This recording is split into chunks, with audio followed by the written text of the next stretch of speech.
Hi everyone. Yes, അപ്പം നമ്മൾ ഇപ്പോൾ ഡിസ്കസ് ചെയ്തുകൊണ്ടിരിക്കുന്നത് ചാപ്റ്റർ 2 ആണ്. ഓക്കെ, രണ്ടാമത്തെ chapter that is magnetic effects of electric current, വൈദ്യുതിയുടെ കാന്തിക ഫലങ്ങൾ എന്ന് പറഞ്ഞ ചാപ്റ്ററിലെ fourth and final video. Okay, ഇവിടെ നമ്മൾ ഡിസ്കസ് ചെയ്യാൻ പോകുന്നത് രണ്ട് ടോപ്പിക്കുകളാണ്. ആ ടോപ്പിക്കുകൾ എക്സാമിന് ഷുവർ ക്വസ്റ്റ്യൻ എന്ന് പറയാവുന്ന രണ്ട് ടോപ്പിക്കുകളാണ്. ഒന്നാണ് ഇലക്ട്രിക് മോട്ടോർ, അതേപോലെ തന്നെ moving coil loud speaker. Electric motor and moving coil loud speaker. ഈ ഭാഗത്ത് നിന്ന് സ്ഥിരമായിട്ട് വരുന്ന ക്വസ്റ്റ്യനുകളും എന്താണെന്ന് നമുക്കൊന്ന് ജസ്റ്റ് പറഞ്ഞു തന്നേക്കാം. Okay, yes. ഇലക്ട്രിക് മോട്ടോറിന്റെ ഈ ഒരു ചിത്രം മിക്കവാറും പരീക്ഷാ പേപ്പറിൽ തരും. എന്നിട്ട് ഈ ചിത്രത്തിന്റെ ഓരോ പാർട്സ് മാർക്ക് ചെയ്യാൻ പറയും. ഇതാണ് മെയിൻ ആയിട്ട് വരുന്ന ആദ്യത്തെ ക്വസ്റ്റ്യൻ. സോ ഇവിടെ നോക്കിക്കഴിഞ്ഞാൽ തന്നെ നോക്കാം, ഇവിടെ ആദ്യം ഈ കൊടുത്തിരിക്കുന്നത് ഇവിടെ കൊടുത്തിരിക്കുന്ന പാർട്സ് നമുക്ക് നോക്കാം. ഇതാണ് ഫീൽഡ് മാഗ്നറ്റ്സുകളാണ്. ഫീൽഡ് മാഗ്നറ്റ് ആണ് ഇവിടെ കൊടുത്തിരിക്കുന്നത്. ഫീൽഡ് മാഗ്നറ്റ് അഥവാ ഫീൽഡ് കാന്തം. നടുക്ക് കാണുന്നതാണ് ആർമേച്ചർ കോയിൽ. ഈ രണ്ട് വളയങ്ങൾ ഒരു വളയത്തെ തന്നെ രണ്ടായിട്ട് സ്പ്ലിറ്റ് ചെയ്ത് വെച്ചിരിക്കുന്നതായിട്ടല്ലേ നമുക്ക് കാണുന്നത്, അല്ലെ? ഇതിനെ വിളിക്കുന്ന പേരാണ് split rings. Split rings.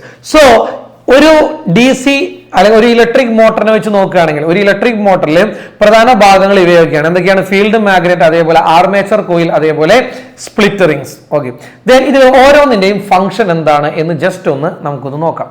So ഇവിടെ ആർമേച്ചർ എന്ന് പറഞ്ഞു കഴിഞ്ഞാൽ ഒരു സോഫ്റ്റ് അയൺ കോർ, ഒരു പച്ചിരുമ്പ് കോറിൽ ഒരു ചെമ്പ് കമ്പി, കോപ്പർ വയർ ചുറ്റി വെച്ചിരിക്കുന്ന ഒരു അറേഞ്ച്മെന്റ് ആണ് എന്ത്? ആർമേച്ചർ. ഈ ആർമേച്ചർ ഈ രണ്ട് ഫീൽഡ് കാന്തങ്ങൾക്കിടയിൽ ഇരുന്നുകൊണ്ട് എന്ത് ചെയ്യും? ഇങ്ങനെ കറങ്ങിക്കൊണ്ടിരിക്കും. Okay, yes.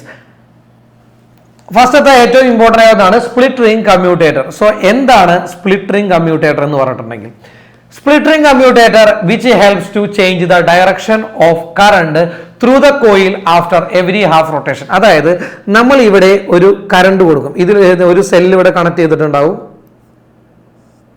ഓക്കെ, ഇതാണ് പോസിറ്റീവ് ടെർമിനൽ, ഇതാണ് നെഗറ്റീവ് ടെർമിനൽ. ഇതിലൂടെ കറണ്ട് പാസ് ചെയ്യും. ഇങ്ങനെയാണ് കറണ്ടിന്റെ ഡയറക്ഷൻ വരുന്നത്.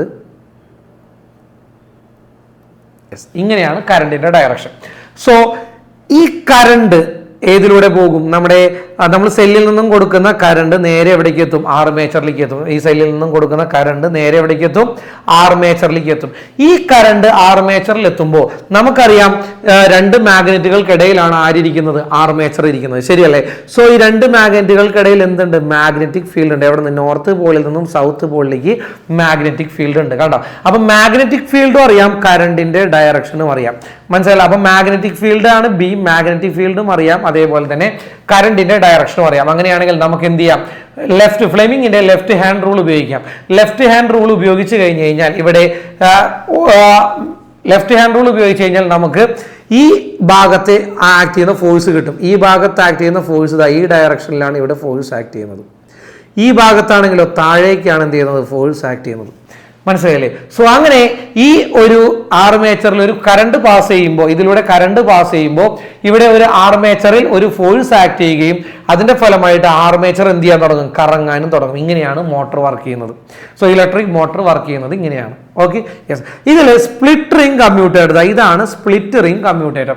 ഈ സ്പ്ലിറ്റ് റിംഗ് കമ്മ്യൂട്ടേറ്ററിന്റെ ഫംഗ്ഷൻ എന്താണ്? സ്പ്ലിറ്റ് റിംഗ് കമ്മ്യൂട്ടേറ്ററിന്റെ ഫംഗ്ഷൻ എന്ന് പറഞ്ഞു കഴിഞ്ഞാൽ കറണ്ടിന്റെ ഡയറക്ഷനെ ചേഞ്ച് ചെയ്യുക. ഓക്കെ, ഈ ആർമേച്ചർ കോയിൽ ഇങ്ങനെ ഓരോ തവണ ഈ ആർമേച്ചർ കോയിൽ കറങ്ങുമ്പോഴും ഈ കറണ്ടിന്റെ ഡയറക്ഷൻ ചേഞ്ച് ചെയ്യുക. To change the direction of current through the coil in every half rotation. ഓരോ ഹാഫ് റൊട്ടേഷനിലും ഈ കറണ്ടിന്റെ ഡയറക്ഷൻ ചേഞ്ച് ചെയ്യാൻ വേണ്ടിയാണ് എന്ത് ഉപയോഗിക്കുന്നത്? സ്പ്ലിറ്റ് റിംഗ് കമ്മ്യൂട്ടേറ്റർ ഉപയോഗിക്കുന്നത്. ഭയങ്കര ഇമ്പോർട്ടന്റ് ആണ് സ്പ്ലിറ്റ് റിംഗ് കമ്മ്യൂട്ടേറ്ററിന്റെ ഫംഗ്ഷൻ. അതേപോലെ മറ്റൊന്നാണ് മാഗ്നറ്റ്. എന്തിനു വേണ്ടിയാണ് ഈ രണ്ട് മാഗ്നറ്റുകൾ ഇവിടെ യൂസ് ചെയ്തിരിക്കുന്നത്? ഈ രണ്ട് മാഗ്നറ്റിക് ഫീൽഡ് ഉള്ളത് കൊണ്ടാണ് എന്ത് ചെയ്യുന്നത്? അവിടെ ഒരു ഫോഴ്സ് ആക്ട് ചെയ്യുന്നത്. ഓക്കെ, സോ ആ ഒരു സ്ട്രോങ് ആയിട്ടുള്ള ഒരു മാഗ്നറ്റിക് ഫീൽഡ് പ്രൊവൈഡ് ചെയ്യാൻ വേണ്ടിയാണ് എന്ത് ഉപയോഗിക്കുന്നത്? നമ്മുടെ രണ്ട് ഫീൽഡ് മാഗ്നറ്റ്സ് ഉപയോഗിക്കുന്നത്. അതേപോലെ മറ്റൊന്നാണ് എന്ത്? ബ്രഷ്. ഈ സ്പ്ലിറ്റ് റിംഗുമായിട്ട് ബന്ധപ്പെട്ടിരിക്കുന്ന ഈ കറുത്ത രൂപങ്ങൾ കണ്ടില്ലേ? കണക്ട് ചെയ്തിരിക്കുന്നത് സ്പ്ലിറ്റ് റിംഗ്സുമായിട്ട് കണക്ട് ചെയ്തിരിക്കുന്നത് ഇവയാണെന്ന് പറഞ്ഞാൽ ബ്രഷ് എന്ന് പറയുന്നത്. ഓക്കെ, സോ ഈ എക്സ്റ്റേണൽ സർക്യൂട്ട്, ഈ സെല്ലാണ് എക്സ്റ്റേണൽ സർക്യൂട്ട്. ഇതിൽ നിന്നും ആർമേച്ചറിലേക്ക് കറണ്ട് എത്തിക്കുന്നത് ആരാണ്? ഈ ബ്രഷിലൂടെയാണ് കറണ്ട് എത്തിക്കുന്നത്. സോ ഈ മൂന്ന് പാർട്സിന്റെയും ഫംഗ്ഷൻ വളരെ ഇമ്പോർട്ടന്റ് ആണ്. പരീക്ഷയ്ക്ക് കൂടുതലായിട്ട് ക്വസ്റ്റ്യൻ കണ്ടുവന്നിരിക്കുന്നത് ഈ ചിത്രം തന്നിട്ടുണ്ടാവും, എന്നിട്ട് ഈ ചിത്രത്തിലെ ഓരോ പാർട്സും മാർക്ക് ചെയ്യാനാണ് ചോദ്യം കാണാറ്. അപ്പൊ ശ്രദ്ധിക്കണം, ഫീൽഡ് മാഗ്നറ്റ്, ഇത് ഫീൽഡ് മാഗ്നറ്റ് ആണെന്ന് അറിഞ്ഞിട്ടുണ്ടാവണം, അതിനെ നടുക്കിരുന്ന് കറങ്ങുന്നത് ആർമേച്ചർ ആണെന്ന് അറിഞ്ഞിട്ടുണ്ടാവണം, ഈ രണ്ട് വളയങ്ങളെ സ്പ്ലിറ്റ് റിങ്സ് എന്നാണ് വിളിക്കുന്നത്, അത് അറിഞ്ഞിട്ടുണ്ടാവണം, അതിനോട് ചേർന്നിരിക്കുന്ന ഈ കറുത്ത ഇതാണ് എന്തെന്ന് പറയുന്നത്, ബ്രഷ് എന്ന് പറയുന്നത്, ഇതും അറിഞ്ഞിട്ടുണ്ടാവണം കേട്ടോ. സോ ഇത് വളരെ ഇമ്പോർട്ടൻ്റ് ആണ്. ഇനി ഓരോന്നിൻ്റെയും ഫംഗ്ഷൻ ഒന്ന് നോക്കിയിട്ടുണ്ടാവണം. Then move on to the very important section, that is moving coil loudspeaker. നമ്മളെ കാണാറില്ലേ ലൗഡ് സ്പീക്കർ, നമ്മൾ കാണാറുള്ള ഇപ്പൊ നമ്മുടെ കാറിലും മറ്റുള്ള ലൗഡ് സ്പീക്കർ കാണാറില്ലേ. സോ ആ ലൗഡ് സ്പീക്കറിൽ എങ്ങനെയാണ് വർക്ക് ചെയ്യുന്നത്, അല്ലെങ്കിൽ ഇത്ര സൗണ്ട്, ചെറിയൊരു സൗണ്ട് കൊടുത്താലും സൗണ്ട് ആയിരിക്കും ചിലപ്പോൾ നമ്മൾ കൊടുക്കുന്നത്, അത് ലൗഡ് സ്പീക്കറിൽ നിന്നും വരുമ്പോഴാണ് ഭയങ്കര വലിയ സൗണ്ട് ആയിട്ട് നമുക്ക് ഫീൽ ചെയ്യും ഇല്ലേ. നല്ല ആംപ്ലിറ്റ്യൂഡുള്ള, നല്ല പിച്ച് കൂടിയ, നല്ല ആംപ്ലിറ്റ്യൂഡ് കൂടിയ ഒരു സൗണ്ട് നമുക്ക് കിട്ടും, ശരിയല്ലേ. സോ അപ്പോൾ എങ്ങനെയാണ് ഈ moving coil loud speaker work ചെയ്യുന്നത് നോക്കാം. ആദ്യം തന്നെ അതായത് ആംപ്ലിഫയറിൽ നിന്നും, അതായത് ശക്തി കുറഞ്ഞ സിഗ്നലുകളെ, ചെറിയ സിഗ്നലുകളെ നമ്മൾ എവിടേക്ക് കൊടുക്കും, ചെറിയ സിഗ്നലുകളെ നമ്മൾ ആംപ്ലിഫയറിലേക്ക് കൊടുക്കും. അത് ആംപ്ലിഫയർ എന്ത് ചെയ്യും, ആ സിഗ്നലുകളുടെ സ്ട്രെങ്ത് കൂട്ടും. ആംപ്ലിഫയറുകൾ ആ സിഗ്നലുകളുടെ സ്ട്രെങ്ത് കൂട്ടിയിട്ട് ആ സ്ട്രെങ്ത് കൂടിയ സിഗ്നലുകളാണ് നേരെ എവിടേക്ക് ചെല്ലുന്നത്, നമ്മുടെ ഈ ലൗഡ് സ്പീക്കറിലേക്ക് ചെല്ലുന്നത്. ഓക്കെ, ലൗഡ് സ്പീക്കറിന്റെ പ്രധാനപ്പെട്ട ഭാഗങ്ങളിൽ ഒന്നാണ് ഏത്, പ്രധാനപ്പെട്ട ഭാഗങ്ങളാണ് ഞാനിവിടെ കാണിക്കാൻ പോകുന്നത്. ഇതാണ് വോയിസ് കോയിൽ എന്ന് പറയുന്ന ഭാഗം. ഇത് വളരെ ഇമ്പോർട്ടൻ്റ് ആണ് കേട്ടോ, വോയിസ് കോയിൽ. ഇതാണ് വോയിസ് കോയിൽ. അതേപോലെ തന്നെ വോയിസ് കോയിൽ എന്തുമായിട്ട് കണക്ട് ചെയ്തിരിക്കുന്നു, ഇതാണ് ഡയഫ്രം. വോയിസ് കോയിൽ ഡയഫ്രവുമായിട്ട് കണക്ട് ചെയ്തിരിക്കുന്നു. ഓക്കെ, സോ ഇവിടെ സംഭവിക്കുന്നത് എന്താണെന്ന് വെച്ച് കഴിഞ്ഞാൽ, ഈ ആംപ്ലിഫയറിൽ നിന്നുള്ള ഈ സിഗ്നലുകൾ നേരെ എവിടേക്ക് എത്തും, ഈ ആംപ്ലിഫയറിൽ നിന്നുള്ള ഇലക്ട്രിക് സിഗ്നലുകൾ നേരെ എവിടേക്ക് എത്തും, ഈ നമ്മുടെ വോയിസ് കോയിലിലേക്ക് എത്തും. ഇതാണ് വോയിസ് കോയിൽ. ഓക്കെ, ഈ വോയിസ് കോയിലേക്ക് എത്തും. അപ്പൊ എന്ത് ചെയ്യും, ഈ വരുന്ന സിഗ്നലുകൾ, ഇലക്ട്രിക് സിഗ്നലുകൾക്ക് അനുസരിച്ച് ഈ വോയിസ് കോയിൽ എന്ത് ചെയ്യാൻ തുടങ്ങും, വൈബ്രേറ്റ് ചെയ്യാൻ തുടങ്ങും. വോയിസ് കോയിൽ വൈബ്രേറ്റ് ചെയ്യാതെ വോയിസ് കോയിൽ കമ്പനം ചെയ്യും. വോയിസ് കോയിലുമായിട്ടാണ് എന്ത് കണക്ട് ചെയ്തിരിക്കുന്നത്, ഡയഫ്രം കണക്ട് ചെയ്തിരിക്കുന്നത്. മനസ്സിലായി. അപ്പൊ വോയിസ് കോയിൽ വൈബ്രേറ്റ് ചെയ്യുമ്പോൾ വോയിസ് കോയിലുമായിട്ട് ബന്ധപ്പെട്ടിട്ടുള്ള എന്ത് ചെയ്യും, ഡയഫ്രവും വൈബ്രേറ്റ് ചെയ്യാൻ തുടങ്ങും. ഡയഫ്രം ശരിക്കും വൈബ്രേറ്റ് ചെയ്യുന്നത് എങ്ങനെയാണെന്ന് അറിയോ, ശരിക്കും ഇങ്ങനെയാണ് ഡയഫ്രം ഇരിക്കുന്നത്. മനസ്സിലായി. അപ്പൊ ഇങ്ങനെയാണ് ഡയഫ്രം വൈബ്രേറ്റ് ചെയ്യുക. ഓക്കെ, സോ ഇങ്ങനെ ഡയഫ്രം വൈബ്രേറ്റ് ചെയ്യുമ്പോൾ എന്ത് സംഭവിക്കും, ആ ഡയഫ്രത്തിന്റെ, ഈ രണ്ട് ഡയഫ്രത്തിന്റെ ഉള്ളിൽ എന്തുണ്ട്, എയർ ഉണ്ട്. കണ്ടോ, ഈ എയർ ഉണ്ട് രണ്ട് ഡയഫ്രത്തിന്റെ ഉള്ളിൽ. അപ്പൊ അവയുടെ ഉള്ളിലുള്ള എയറും എന്ത് ചെയ്യാൻ തുടങ്ങും, വൈബ്രേറ്റ് ചെയ്യാൻ തുടങ്ങും. ഓക്കെ, എയറും വൈബ്രേറ്റ് ചെയ്യും, അതായത് അവയ്ക്കുള്ള വായുവും കമ്പനം ചെയ്യും. എയറും കൂടെ വൈബ്രേറ്റ് ചെയ്ത് എന്താവും, നല്ല ഉയർന്ന ഹൈ ഫ്രീക്വൻസി ഉള്ള സൗണ്ട് സിഗ്നലുകൾ എന്ത് ചെയ്യും, റീക്രിയേറ്റ് ചെയ്യപ്പെടും.